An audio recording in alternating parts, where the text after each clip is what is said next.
Hello friends, UGC net knowledge point में आप सभी का स्वागत है। आज हम करेंगे UGC net paper 2 public administration के महत्वपूर्ण टॉपिक। कौन सा टॉपिक है? कैग। इसके क्वेश्चन आते ही आते हैं पेपर में। तो कैग का पूरा नाम क्या है, पूरी डिटेल जानेंगे। तो चैनल पर नए हैं तो चैनल को जरूर सब्सक्राइब कीजिए, लाइक एंड शेयर कीजिए। अगर आपको ये पीडीएफ चाहिए तो आप टेलीग्राम चैनल ज्वाइन कर सकते हैं। वहाँ पे बिना किसी पेमेंट के आपको ये पीडीएफ प्रोवाइड की जाएगी। ओके, तो आइए स्टार्ट करते हैं। नियंत्रण एवं महालेखा परीक्षक CAG, comptroller and auditor general of India, CAG का पूरा नाम है। प्रस्तावना एवं संवैधानिक ढांचा, introduction and constitutional framework. Bharat का नियंत्रक एवं महालेखा परीक्षक कैग भारतीय संविधान के तहत एक स्वतंत्र संवैधानिक प्राधिकरण है। यह लोक वित्त का संरक्षक यानी गार्जियन ऑफ पब्लिक पर्स है और देश की संपूर्ण वित्तीय प्रणाली पर नियंत्रण करता है। कौन करता है? कैग। कैग का संवैधानिक चक्र कैसे चलता है? इसका आर्टिकल है आर्टिकल 148 में संयुक्त, नियुक्त एवं स्वतंत्रता। ये जो आर्टिकल है ना, ये वाला आर्टिकल, यानी कि इसे आपको अच्छे से याद करना है। ये पेपर में बहुत बार पूछे जा चुके हैं। आर्टिकल 148 नियुक्ति एवं स्वतंत्रता। अनुच्छेद 149 कर्तव्य एवं शक्तियाँ। अनुच्छेद 151 राष्ट्रपति राज्यपाल की रिपोर्ट। कौन करता है? कैग करता है। किसको करता है? राष्ट्रपति और राज्यपाल को रिपोर्ट। एंड अनुच्छेद 150 में खातों का प्रारूप। तो ये 4 जो आर्टिकल है, अनुच्छेद हैं, आपको याद करने हैं। 148 में नियुक्ति और स्वतंत्रता दी गई है। अनुच्छेद आर्टिकल आपके 149 में कर्तव्य एवं शक्तियाँ बताई गई है। आर्टिकल 151 में राष्ट्रपति राज्यपाल को रिपोर्ट की गई है। एंड आर्टिकल 150 में खातों का प्रारूप। तो किस तरीके से चक्र चलता है? यहाँ से यहाँ, यहाँ से यहाँ और फिर यहाँ से यहाँ। अब क्वेश्चन आंसर स्टार्ट करते हैं। क्वेश्चन नंबर 1, भारतीय संविधान के किस भाग और अनुच्छेद के तहत कैग के पद का प्रावधान किया गया है? Under which part and article of the Indian constitution is the office of the CAG provided.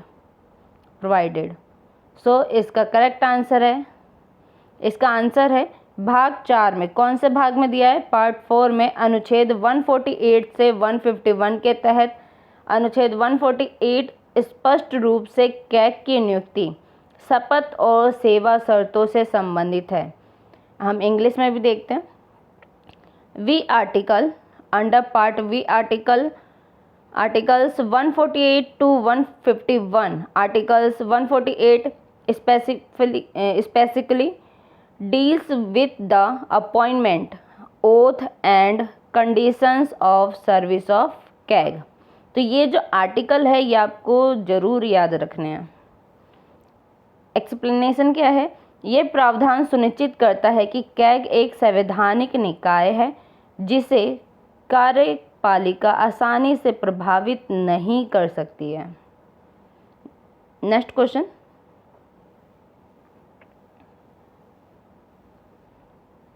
Doctor B.R. Ambedkar ने संवैधानिक ढांचे में कैग के पद को क्या दर्जा दिया है? What status did doctor B.R. Ambedkar accord to the office of CAG within the constitutional framework. संवैधानिक ढांचा, फ्रेमवर्क की बात की गई है। आंसर क्या है? उन्होंने कहा था कि कैग भारतीय संविधान के तहत सबसे महत्वपूर्ण अधिकारी होगा और यह लोकतांत्रिक व्यवस्था के रक्षकों में से एक है। He stated that the CAG shall be the most important officer under the Constitution of India and one of the bulwark of the democratic system. One liner question है जिसमें आपके सारी चीज़ें इंक्लूड की गई है, तो ध्यान से सुनिए एंड इसे करते जाइए। एक्सप्लेनेशन है, अंबेडकर जी ने इसे सुप्रीम कोर्ट, निर्वाचन आयोग और संघ लोक सेवा आयोग के समकक्ष लोकतांत्रिक स्तंभ माना है। नेक्स्ट क्वेश्चन, भारत के कैग की नियुक्ति किसके द्वारा की जाती है और उनका कार्यकाल कितना होता है? Who appoints the CAG of India and what is their tenure? So answer है इसका, कैग की नियुक्ति भारत के राष्ट्रपति द्वारा हस्ताक्षर और मुद्रा सहित अधिपत्र यानी warrant under his hand and seal द्वारा की जाती है।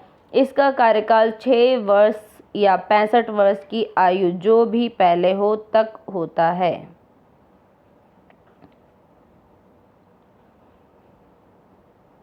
सो एक्सप्लेनेशन क्या है, कार्यकाल की सुरक्षा वित्तीय प्रशासन में निष्पक्षता बनाए रखने के लिए दी गई है। क्वेश्चन नंबर 4, कैग को उसके पद से किस प्रक्रिया द्वारा हटाया जा सकता है? By what process can be CAG be removed from office? So answer है, कैग को सुप्रीम कोर्ट के न्यायाधीश को हटाने की प्रक्रिया और आधारों यानी साबित कदाचार या असमर्थता पर संसद के दोनों सदनों द्वारा विशेष बहुमत से पारित प्रस्ताव के बाद राष्ट्रपति द्वारा हटाया जा सकता है। एक्सप्लेनेशन है, ये प्रक्रिया कार्यपालिका को मनमाने ढंग से कैग को हटाने से रोकती है कि कार्यपालिका अपनी मनमानी नहीं कर सकती है।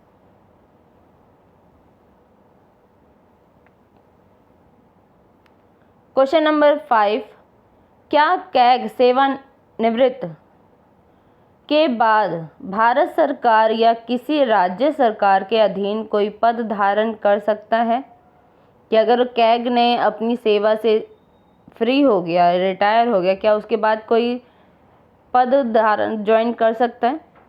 इंग्लिश में देखते हैं, can the CAG hold any office under the government of the India or any state government after retirement?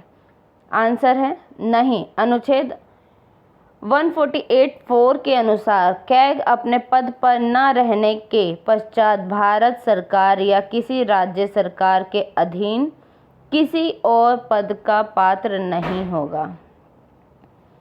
Explanation है, यह सेवानिवृत्ति के बाद सरकारी लाभ के लालच को रोककर पद की निष्पक्षता सुनिश्चित करता है। Next question, question number 6, CAG का वेतन और सेवा शर्तें किसके द्वारा निर्धारित की जाती है? Who determines the salary and other conditions of service of the CAG? ये मैचिंग में क्वेश्चन पूछे गए हुए हैं। सो इसका करेक्ट आंसर है, संसद द्वारा कानून बनाकर निर्धारित की जाती है। संसद ने कैग यानी कि कर्तव्य, शक्तियाँ और सेवा शर्तें अधिनियम 1971 पारित किया है। इसका वेतन सुप्रीम कोर्ट के न्यायाधीश के बराबर होता है। किसके बराबर होता है? सुप्रीम कोर्ट के न्यायाधीश के बराबर होता है वेतन किसका? कैग का। एक्सप्लेनेशन है, नियुक्ति के बाद इनके वेतन और अधिकारों में कोई भी हानिकारक परिवर्तन नहीं किया जा सकता है। क्वेश्चन नंबर 7, कैग के कार्यालय के प्रशासनिक खर्च और वेतन किस पर भारित होते हैं? किस पे चार्ज होते हैं? The administrative expense and the salaries of the office of CAG are charge upon which fund? So answer है, भारत की संचित निधि पर भारित होते हैं जिस पर संसद में मतदान नहीं होता। एक्सप्लेनेशन है, भारित व्यय होने के कारण संसद सालाना बजट के दौरान इसके खर्चों में कटौती नहीं कर सकती है, जिससे इसकी स्वायत्तता बनी रहती है। नेक्स्ट क्वेश्चन, क्वेश्चन नंबर 8, संविधान का कौन सा अनुच्छेद कैग के कर्तव्य और शक्तियों को निर्धारित करने का अधिकार संसद को देता है? Which article of the constitution empowers the parliament of prescribe the duties and power of the CAG? Answer है अनुच्छेद 149 यानी आर्टिकल 149 के तहत संसद ने 1971 में कैग अधिनियमित किया था। ये एक और आर्टिकल है जो आपको याद रखना है, किसके लिए? कर्तव्य एंड ड्यूटी के लिए, ड्यूटी एंड पावर के लिए। एक्सप्लेनेशन है, यह अनुच्छेद कैग के ऑडिटिंग कार्यक्षेत्र को संघ, राज्यों और अन्य प्राधिकरणों तक विस्तारित करने का आधार देता है। Next question number 9। अनुच्छेद 150 के तहत केंद्र और राज्यों के खातों के प्रारूप के संबंध में कैग की क्या भूमिका है? What is the role of the CAG under article 150 regarding the term of accounts of the union and the states? उत्तर है आपका आंसर है, संघ और राज्यों के खातों को एक प्रारूप में रखा जाएगा जो राष्ट्रपति कैग की सलाह पर निर्धारित करे। एक्सप्लेनेशन है, यहाँ ध्यान दें कि अंतिम शक्ति राष्ट्रपति के पास है, लेकिन कैग की सलाह अनिवार्य रूप से ली जाती है। भले ही शक्ति राष्ट्रपति के पास है, पर जो सलाह होगा वो कौन देगा? कैग। Question number 10। कैग अपनी ऑडिट रिपोर्ट किसे सौंपता है? ये इंपॉर्टेंट क्वेश्चन है। To whom does the CAG submit the audit report? Answer है, केंद्र सरकार के खातों से संबंधित रिपोर्ट राष्ट्रपति को अनुच्छेद आर्टिकल 151 में और राज्य सरकार से संबंधित रिपोर्ट राज्य के राज्यपाल को आर्टिकल 151(2) सौंपता है। एक्सप्लेनेशन है, राष्ट्रपति और राज्यपाल इन दोनों रिपोर्टों बने क्रमशः संसद और राज्य विधानमंडल में पटल कर रखवाते हैं। Question number 11।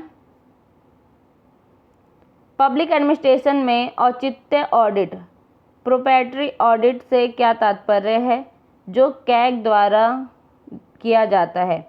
In public administration what is mean by the proprietary audit performed by the CAG?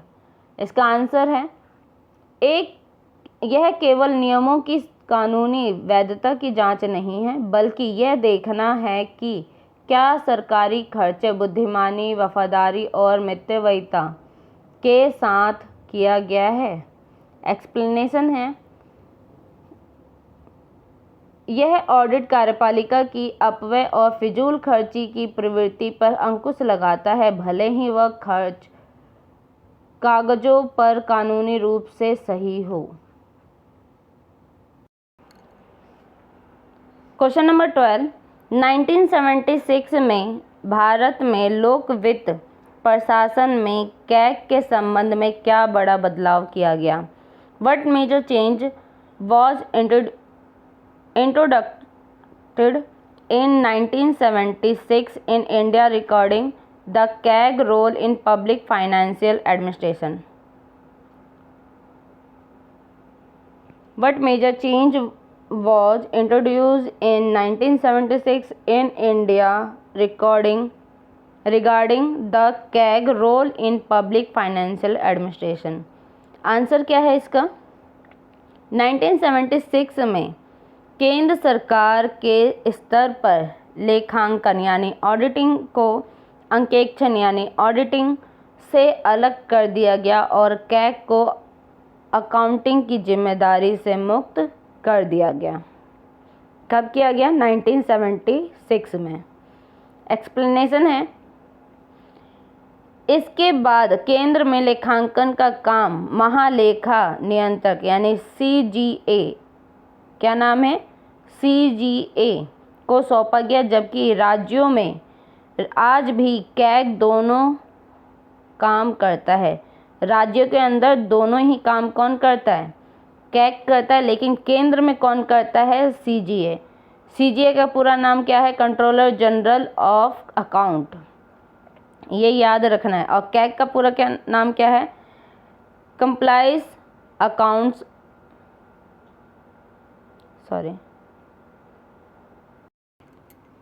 CAG का पूरा नाम आप मुझे कमेंट बॉक्स में बताएंगे। Okay,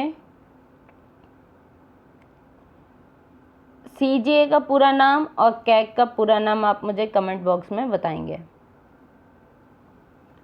next question, question number 13, CAG को लोक लेखा समिति यानी पब्लिक अकाउंट्स कमेटी PAC का मित्र, दार्शनिक और मार्गदर्शक क्यों कहा गया है। एक और नया नाम आ गया, लोक लेखा समिति यानी PAK।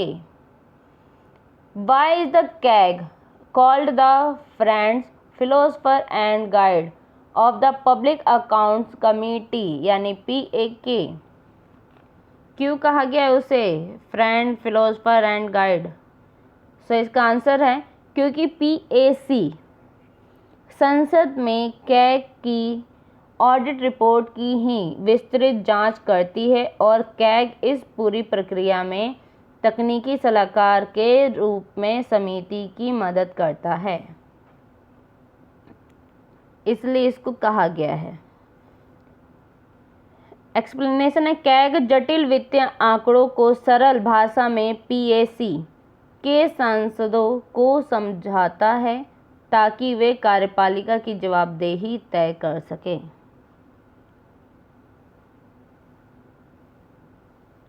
क्वेश्चन नंबर 14, भारत का कैग ब्रिटिश कैग से किस प्रकार भिन्न है। जैसे भारत में कैग है वैसे ब्रिटिश में भी है, तो वहाँ से किस प्रकार अलग है। How does the CAG of India differ from the CAG of the United kingdom. Answer है, भारत का कैग केवल महालेखा परीक्षक ऑडिटर की भूमिका निभाता है, उसके पास सरकारी खजाने से पैसा निकालने पर नियंत्रण कंट्रोल नहीं है, जबकि ब्रिटेन में उसकी मंजूरी के बिना बैंक से पैसा नहीं निकाला जा सकता। ये दोनों डिफरेंस है इंडिया के कैग में और ब्रिटिश के कैग में। एक्सप्लेनेशन है, ब्रिटेन में यह वास्तव में नियंत्रक यानी कंट्रोलर है, जबकि भारत में यह पद नाम केवल नाम मात्र है, काम पैसा खर्च होने के बाद शुरू होता है। क्वेश्चन नंबर 15, कैग राष्ट्रपति को कौन सी 3 विशिष्ट ऑडिट रिपोर्ट प्रस्तुत करता है।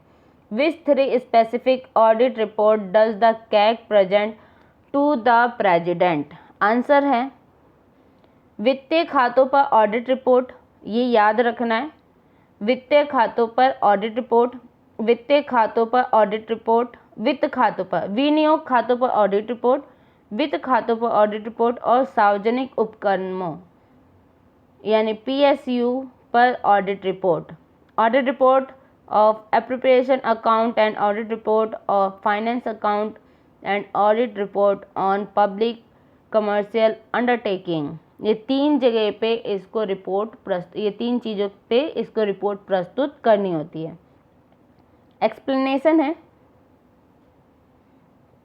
ये तीनों रिपोर्ट क्रमशः बजटीय आवंटन की सत्यता, देश की सामान्य वित्त स्थिति और सरकारी कंपनियों के प्रदर्शन पर लेखा जोखा देती है। नेक्स्ट क्वेश्चन, क्वेश्चन नंबर 16, क्या कैग गुप्त सेवा व सीक्रेट सर्विस एक्सपेंडिचर का ऑडिट कर सकता है। Can the CAG audit secret service expenditure. Answer क्या है, इसकी सीमाएं हैं। कैग प्रशासनिक अधिकारियों से इस आशय का प्रमाण पत्र स्वीकार करने के लिए बाध्य है कि पैसा उचित रूप से खर्च किया गया है, वह विवरण नहीं मांग सकता है।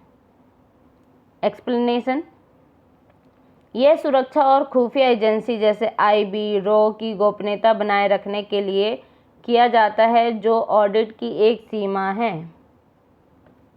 क्वेश्चन नंबर 17, सार्वजनिक निजी भागीदारी पीपीपी मॉडलों के बढ़ते उपयोग ने कैग के सामने क्या चुनौतियां खड़ी करी है? What challenge does the increasing use of public private partnership यानी 3P models pose the CAG? Answer है, निजी निवेश शामिल होने के कारण निजी कंपनियां अपने खातों को कैग से सीधे ऑडिट के दायरे से बाहर रखने की मांग करती है, जिससे जनता के पैसे की निगरानी मुश्किल होती है। एक्सप्लेनेशन है, सुप्रीम कोर्ट ने हालांकि स्पष्ट किया है कि जहां से सार्वजनिक संसाधन शामिल है वहां ऑडिट किया जा सकता है, फिर भी व्यवहारिक अड़चनें बनी हुई हैं। क्वेश्चन नंबर 18, कैग के नियामक अंकेक्षण रेगुलेटरी ऑडिट और प्रदर्शन अंकेक्षण परफॉर्मेंस ऑडिट में क्या अंतर है? कैग का जो है RA और PA में क्या अंतर है वो बताना है। Difference: what is the difference between CAG regulatory audit and performance audit? Answer है, नियामक अंकेक्षण यह देखता है कि खर्च नियमों और कानूनों के अनुसार हुआ है या नहीं। प्रदर्शन अंकेक्षण यह देखता है कि सरकारी योजना में अपने लक्ष्यों को कम लागत और उच्च दक्षता से प्राप्त किया है या नहीं।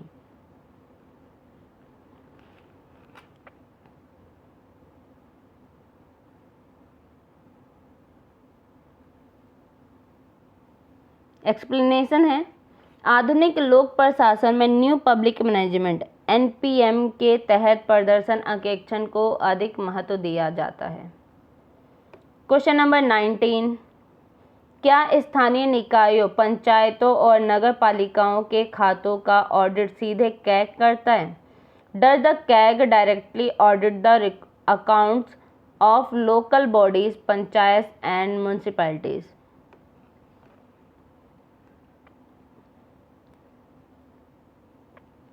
उत्तर है, सीधे तौर पर अनिवार्य नहीं है। राज्य के कानून के आधार पर या राज्यपाल के अनुरोध पर तकनीकी मार्गदर्शन और सहायता के तहत कैग स्थानीय निकायों का ऑडिट संभाल सकता है। एक्सप्लेनेशन है इसका, 73वें और 74वें संवैधानिक संशोधन के बाद स्थानीय निकायों के लिए राज्य वित्त आयोग और स्थानीय कोष लेखा परीक्षक होते हैं, जिसे कैग सशक्त करता है। क्वेश्चन नंबर 20, कैग के पदों पर सिविल सेवकों यानी IAAS की नियुक्ति के संबंध में लोक प्रशासन में क्या आलोचनाएं की जाती है? What criticism exists in public administration regarding the appointment of bureaucratic IA and IS to the post of the CAG?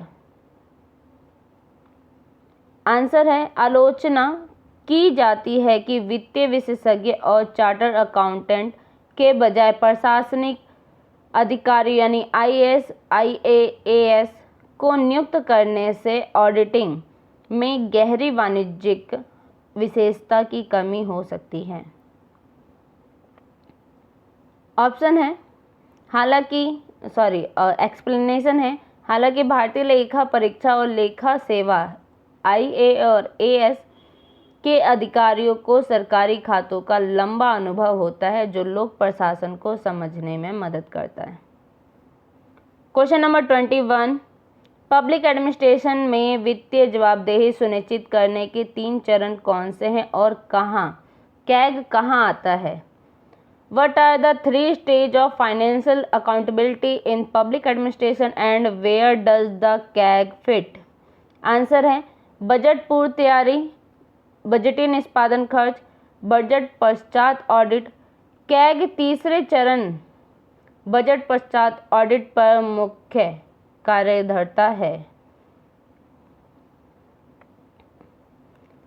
Explanation यह सुनिश्चित करता है कि कार्यपालिका में विधायी सीमाओं का उल्लंघन ना किया जाए। उल्लंघन तो नहीं किया है।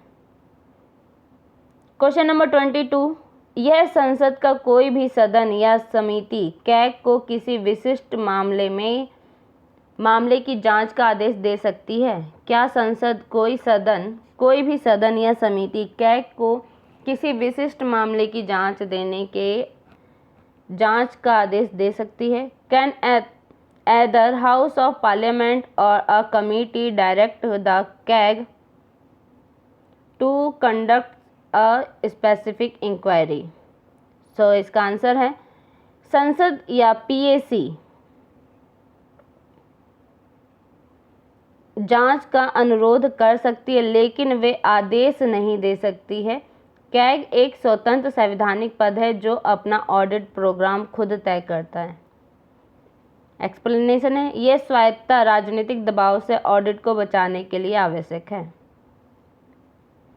क्वेश्चन नंबर 23, कैग को ऑडिट रिपोर्ट संसद के आने के बाद उस पर क्या कार्रवाई होती है? What action follow once the CAG audit report in laid before the parliament. Answer है, यह रिपोर्ट सीधे लोक लेखा समिति पीएसी के पास जाती है। पीएसी महत्वपूर्ण गड़बड़ियों वाले विभागों के सचिवों को बुलाकर पूछताछ करती है और अपनी सिफारिशें संसद को सौंपती है। पीएसी की फुल फॉर्म आप कमेंट बॉक्स में मुझे बताएंगे। एक्सप्लेनेशन है, कैग इस दौरान पीएसी की हर बैठक में उपस्थित रहकर उसकी तकनीकी सहायता करता है। क्वेश्चन नंबर 24, कैग की सक्रियता ऑडिट एक्टिविज्म से क्या अभिप्राय है? What is meant by the audit activism of CAG. Answer है, जब कैग केवल खातों का मिलान न करके बड़े नीतिगत फैसलों जैसे 2G कोयला घोटाला में काल्पनिक नुकसान नेशनल लॉस को अनुमान लगाकर भ्रष्टाचार को उजागर करता है तो उसे ऑडिट सक्रियता कहते हैं। एक्सप्लेनेशन है, इसकी आलोचना कार्यपालिका द्वारा यह कहकर की जाती है कि यह नीति निर्माण के अधिकार क्षेत्र में हस्तक्षेप है। क्वेश्चन नंबर 25, क्या कैग को किसी विभाग के गोपनीय दस्तावेजों को देखने का अधिकार है? Does the CAG have the right of acquiring confidential or top secret file from a department? Answer है हाँ। कैग अधिनियम 1971 के तहत उसे सरकार के किसी भी कार्यालय के सभी रिकॉर्ड और फाइलें मंगाने का कानूनी अधिकार है। व्याख्या है, विभाग यह कहकर फाइल देने से मना नहीं कर सकता कि यह गोपनीय है, केवल राष्ट्रीय सुरक्षा से जुड़े कुछ अपवाद हैं। क्वेश्चन नंबर 26, कैग और वित्त मंत्रालय मिनिस्ट्री ऑफ फाइनेंस के बीच लोक प्रशासन में क्या संबंध होता है? What is the relationship between the CAG and the ministry of finance in public administration? Answer है, वित्त मंत्रालय देश का बजट और राजकोषीय नीति बनाता है। जो आपका मिनिस्ट्री ऑफ फाइनेंस है क्या बनाता है? वो देश का बजट बनाता है और राजकोषीय नीति। जबकि कैग ये जांच करता है कि वित्त मंत्रालय और अन्य मंत्रालयों ने उस बजट को नियमों के तहत खर्च किया है या नहीं। कौन देखता है इस सब चीज़ों को? कैग। एक्सप्लेनेशन है, दोनों वित्तीय प्रशासन के दो अलग अलग छोर है, एक नियोजन करता है तो दूसरा मूल्यांकन करता है। यानी जो मिनिस्ट्री ऑफ फाइनेंस है उसका वर्क अलग है और कैग का वर्क अलग है। क्वेश्चन नंबर 27, भारत में कैग का पद ऐतिहासिक रूप से कब सृजित हुआ? When was the office of the Auditor General historical created in India? Answer है ब्रिटिश काल में वर्ष 1858 में पहली बार लॉर्ड कैनिंग के समय महालेखा परीक्षक पद सृजित किया गया था। सर एडवर्ड ड्रमंड पहले महालेखक परीक्षक थे। ये आपसे पूछ सकता है कि जो हमारे देश में हमारे जो वर्ल्ड है उसमें कौन पहला था, तो कब ये बना था महालेखक परीक्षक कैग? 1858 में पहली बार लॉर्ड कैनिंग के समय में, जिसमें पहले अध्यक्ष कौन थे? Edward Drummond.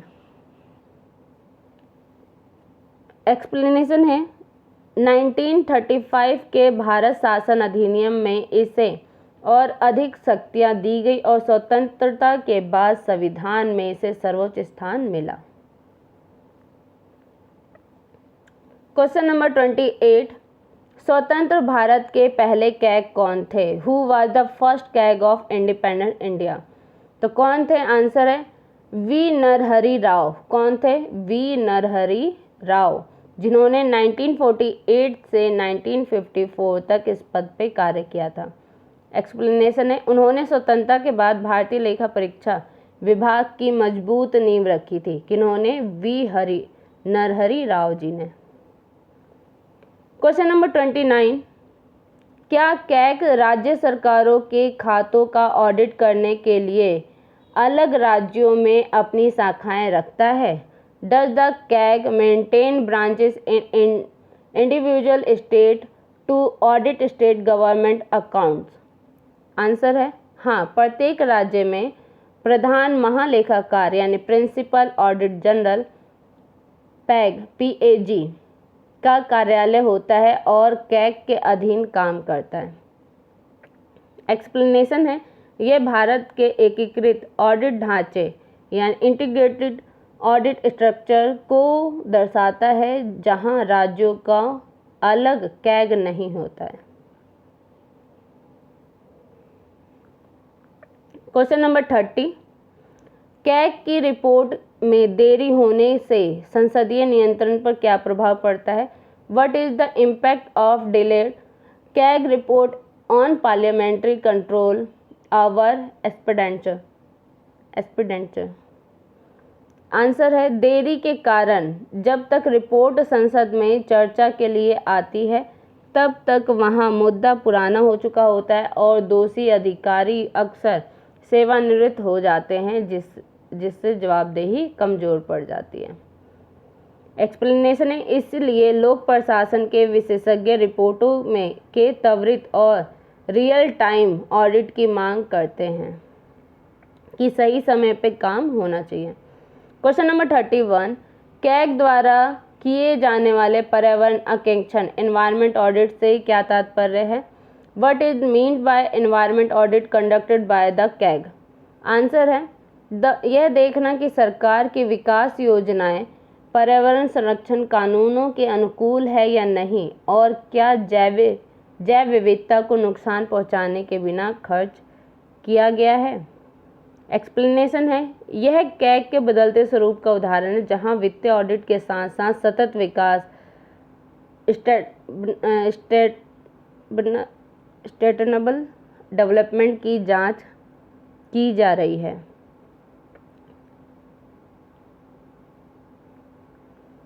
क्वेश्चन नंबर 32, क्या कैग किसी सरकारी विभाग की नीतियों की प्रभावशीलता इफेक्टिवनेस पर सवाल उठा सकता है?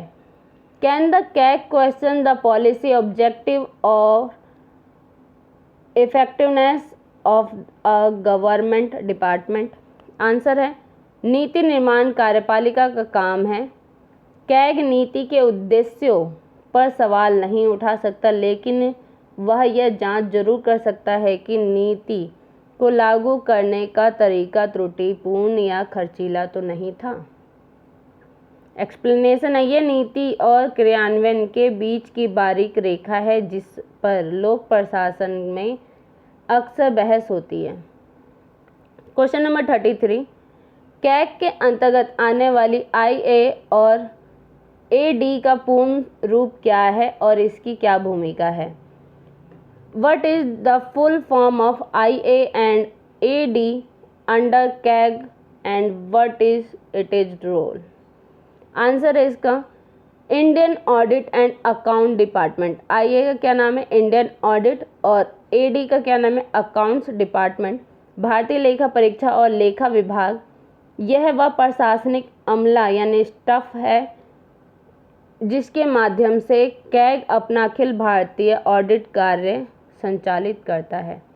एक्सप्लेनेशन है, इसके अधिकारी और कर्मचारी पूरे देश में सरकारी खर्चों की जमीनी जांच करते हैं। क्वेश्चन नंबर 34, क्या लोक उपक्रम समिति committee of public undertaking COPU भी कैग की रिपोर्ट का उपयोग करती है? Does the Committee on Public Undertaking COPU also utilize the CAG report?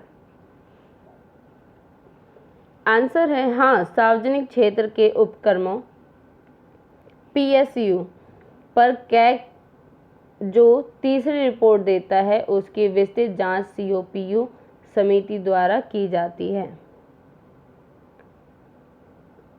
Explanation है, जैसे PAC मंत्रालय सामान्य मंत्रालयों के लिए काम करती है वैसे ही COPU सरकारी कंपनियों के लिए कैग की रिपोर्ट की समीक्षा करती है।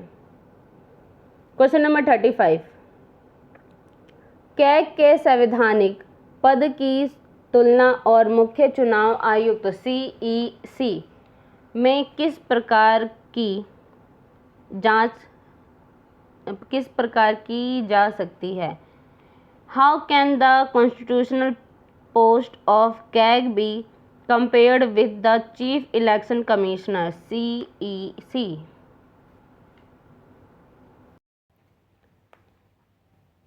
आंसर है इसका दोनों ही स्वतंत्र संवैधानिक निकाय हैं। दोनों को हटाने की प्रक्रिया वेतन और गरिमा सुप्रीम कोर्ट के जज के समान होती है जो उन्हें कार्यपालिका के दबाव से मुक्त रखती है। एक्सप्लेनेशन है, ये दोनों भारतीय लोकतंत्र के आवश्यक सुरक्षा तंत्र हैं, सेफ गार्ड है दोनों। क्वेश्चन नंबर 36, क्या भारतीय रिजर्व बैंक RBI का ऑडिट कैग द्वारा किया जाता है? Is the Reserve Bank of India RBI audited directly by the CAG? Answer है नहीं। RBI का ऑडिट निजी चार्टर अकाउंट संसद की मंजूरी से नियुक्त द्वारा किया जाता है। कैग का इस पर सीधा ऑडिट क्षेत्राधिकार नहीं है। एक्सप्लेनेशन है, यह बैंकिंग क्षेत्र की स्वायत्तता और तरलता प्रबंधन की संवेदनशीलता के कारण है। क्वेश्चन नंबर 37, कैग के संबंध में दंडात्मक शक्तियों का अभाव लेक ऑफ पनिटिव पावर्स क्यों एक बड़ी चुनौती है? Why is the lack of punitive powers considered a major challenge of the CAG? Answer है, क्योंकि कैग केवल गड़बड़ियों को उजागर कर सकता है, वह किसी भ्रष्ट अधिकारी को सजा नहीं दे सकता और न ही सीधे FIR दर्ज करा सकता है, ये केवल एक जांच करता है। व्याख्या है, दोषियों पर कानूनी कार्रवाई करने का काम पूरी तरह से पुलिस CBI या संबंधित मंत्रालयों का होता है। कैग जो है वो सिर्फ जांच कर सकता है। क्वेश्चन नंबर 38, लोक प्रशासन के दक्षता अंकेक्षण इफिशिएंसी ऑडिट में कैग क्या देखता है?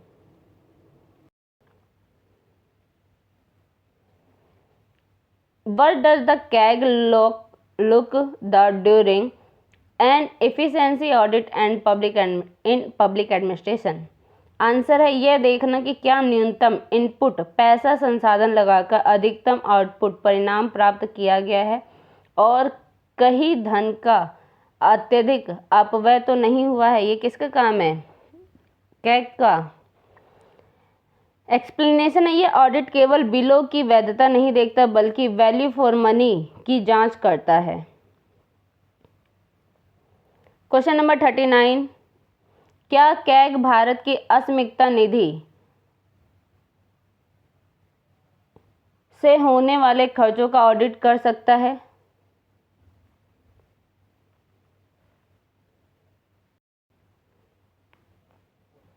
Can the CAG audit expenditure incurred from the Contingency Fund of India?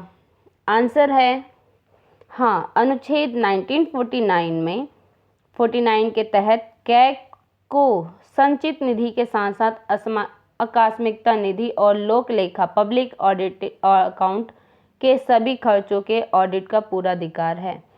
Explanation है, आकस्मिक निधि से आपातकाल में पैसा निकाला जाता है जबकि बाद में ऑडिट होना अनिवार्य है। क्वेश्चन नंबर 40, कैग को अपनी रिपोर्ट संसद में रखने से कार्यपालिका एग्जीक्यूटिव कैसे बाधा डाल सकती है? How can the executive potentially delay the presentation of CAG report in parliament? Answer है, कैग अपनी रिपोर्ट राष्ट्रपति को सौंपता है और कार्यपालिका मंत्रिमंडल के माध्यम से ही वह संसद में रखी जाती है। संविधान में रिपोर्ट को संसद में रखने की कोई निश्चित समय सीमा तय नहीं है, जिससे सरकारें असहज करने वाली रिपोर्टों को दबाव दे सकती है। एक्सप्लेनेशन है, यह लोक प्रशासन के सुधार का एक बड़ा मुद्दा है कि रिपोर्ट मिलने के 30 दिनों के भीतर उसे संसद में रखना अनिवार्य होना चाहिए। क्वेश्चन नंबर 41, कैग के संदर्भ में सूचना प्रौद्योगिकी ऑडिट IT ऑडिट क्या है? What is an IT audit in the context of the CAG involving role? Answer है इसका, डिजिटल इंडिया के दौर में सरकारी प्रणालियों के कंप्यूटर सॉफ्टवेयर, डेटा सुरक्षा और ऑनलाइन ट्रांसफ़र जैसे DBT की प्रणालियों की सुरक्षा और पारदर्शिता की जांच IT ऑडिट कहलाता है। एक्सप्लेनेशन है, कागजी फाइलों के बजाय अब कैग डिजिटल डेटाबेस का सीधे ऑडिट E-ऑडिट कर रहा है। कि कागजी ऑडिट तो देख ही रहा है, साथ में किसको देख रहा है? E-ऑडिट को भी। क्वेश्चन नंबर 42, क्या राष्ट्रीयकृत बैंकों जैसे SBI, PNB का ऑडिट कैग करता है? Are nationalised bank like SBI और PNB audit by the CAG? नहीं। उत्तर क्या है? नहीं। राष्ट्रीयकृत बैंकों का ऑडिट RBI द्वारा अनुमोदित चार्टर अकाउंट के पैनल द्वारा किया जाता है। कैग केवल कुछ विशेष परिस्थितियों में ही रिपोर्ट मांग सकता है।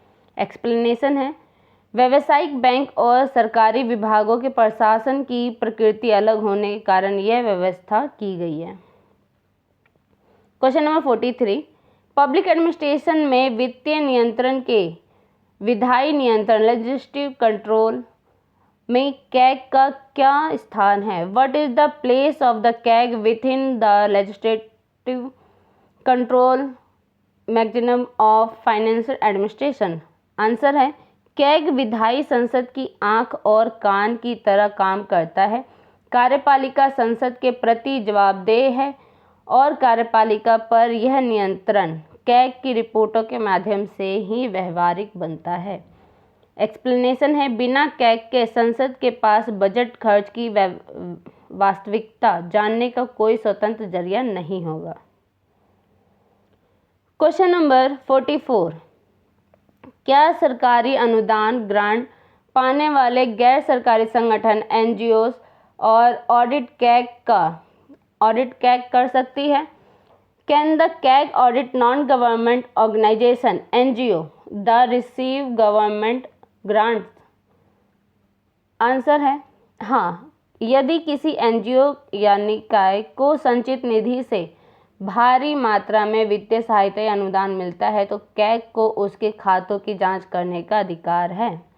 एक्सप्लेनेशन, यह सुनिश्चित करता है कि जनहित के नाम पर NGO को दिया गया पैसा सही खर्च हो रहा है या नहीं। क्वेश्चन नंबर 45, कैग अधिनियम 1971 और 1976 में किए गए संशोधन का मुख्य उद्देश्य क्या है?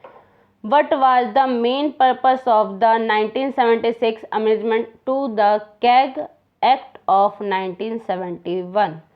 आंसर है अकाउंटिंग यानी खाता बनाना, ऑडिटिंग यानी जांच करना को अलग करना, लेखांकन का कार्य विभागीय प्रबंधन का हिस्सा बना दिया गया है ताकि हितों का टकराव कॉन्फ्लिक्ट ऑफ इंटरेस्ट ना हो।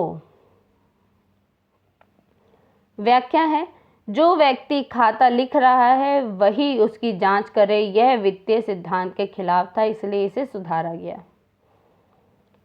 क्वेश्चन नंबर 46, क्या कैग भारत की संप्रभुता और एकता को प्रभावित करने वाले विदेशी खर्चों का ऑडिट कर रहा है?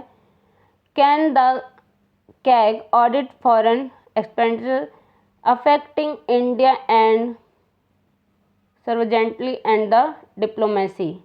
आंसर है दूतावासों और विदेशी मशीनों के खर्चों का ऑडिट कैग करता है, लेकिन अत्यंत संवेदनशील यह गोपनीयता कूटनीतिक ऑपरेशंस के खर्चों को सुरक्षा कारणों से ऑडिट से बाहर रखा जा सकता है। व्याख्या है प्रशासनिक गोपनीयता और वित्तीय पारदर्शिता के बीच संतुलन यहाँ आवश्यक होता है। क्वेश्चन नंबर 47, कैग की ऑडिट रिपोर्ट में प्रयुक्त पैरा ऑडिट पैरास क्या होता है? क्या होते हैं? What are audit paras use in CAG audit report?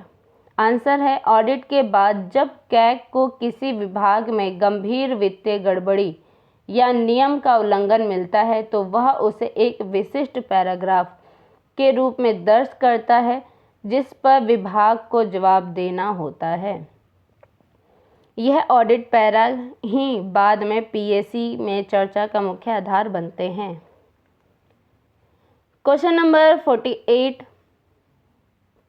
क्या न्यायपालिका जुडिशरी के खर्चों का ऑडिट कैग द्वारा किया जा सकता है? आंसर है can the expenditure of the judiciary by audited by the CAG? Answer है हाँ, सुप्रीम कोर्ट और हाई कोर्ट के प्रशासनिक और बजटीय खर्चों का ऑडिट कैग करता है क्योंकि यह पैसा भी भारत की संचित निधि से ही आता है। हालांकि न्यायिक फैसलों का ऑडिट नहीं हो सकता। एक्सप्लेनेशन है यह न्यायपालिका की प्रशासनिक वित्तीय जवाबदेही सुनिश्चित करता है बिना उसकी न्यायिक स्वतंत्रता में हस्तक्षेप किए। क्वेश्चन नंबर 49, आधुनिक समय में real time audit concurrent audit की मांग लोक प्रशासन में क्यों बढ़ रही है? आंसर है why is the demand for concurrent audit rising in modern public administration? Answer है ताकि खर्च होने के तुरंत बाद यह खर्च के दौरान ही गड़बड़ी पकड़ी जा सके। वर्तमान व्यवस्था में ऑडिट 1 से 2 साल बाद होता है जिससे सुधारात्मक कदम उठाने में बहुत देर होती है। एक्सप्लेनेशन है रियल टाइम ऑडिट डिजिटल तकनीकों के माध्यम से भ्रष्टाचार को शुरुआत में ही रोकने की क्षमता रखता है। Question number 50 and last question, public administration में वित्तीय शुचिता बनाए रखने में कैग की अंतिम भूमिका को आप कैसे संक्षेप में बताएंगे? How would you summarise the ultimate role of CAG in maintaining financial property in public administration? Answer है कैग लोकतंत्र का वह वित्तीय पहरेदार है जो कार्यपालिका के वित्तीय मनमानेपन को रोकता है और यह सुनिश्चित करता है कि टैक्स पेयर्स में एक एक पैसे का हिसाब देश की जनता और संसद के सामने पारदर्शी रहे। व्याख्या है इसकी सुदृढ़ता पर ही भारत की वित्तीय लोकतंत्र की साख टिकी हुई है। तो आज के लिए वीडियो इतना ही। वीडियो अच्छी लगे तो लाइक कीजिए, शेयर कीजिए, सब्सक्राइब कीजिए। धन्यवाद।